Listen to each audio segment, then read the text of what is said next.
Nos enfants ne tombent pas, on les laisse simplement tomber. On parle fort de l'obligation scolaire, mais beaucoup ne peuvent plus suivre. Non pas par manque de volonté, mais parce que la force leur manque. Parce que le système les écrase et que personne ne regarde quand un enfant se brise. Trop de bruit, trop de lumière, trop de voix, trop de choses que personne ne peut filtrer.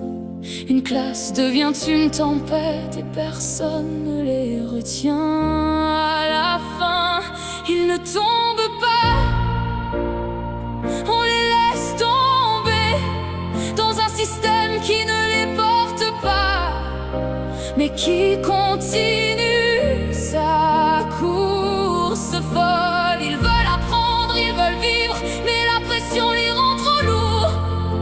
Nos enfants ne tombent pas, nous les laissons tomber toujours plus. D'abord un enfant reste quelques jours à la maison, puis des semaines, des mois, une année entière. Dehors le monde continue de tourner, mais leur vie reste invisible. Et personne ne demande comment vont-ils. On voit les dossiers, pas l'enfant, la bureaucratie au lieu d'une vraie aide. Un jungle dans laquelle ils sont piégés. Demandes, refus, attentes interminables, des responsabilités qui tournent en rond. Et au milieu de tout ça, un petit cœur qui veut seulement être compris. Ne tombe pas, on les laisse tomber dans un système qui ne les protège pas, mais les laisse sous la pluie. Les droits ne sont pas un choix, ils sont la loi, ils sont leur lumière. Mais si on ne les applique pas, les fondations s'effondrent, couche après couche.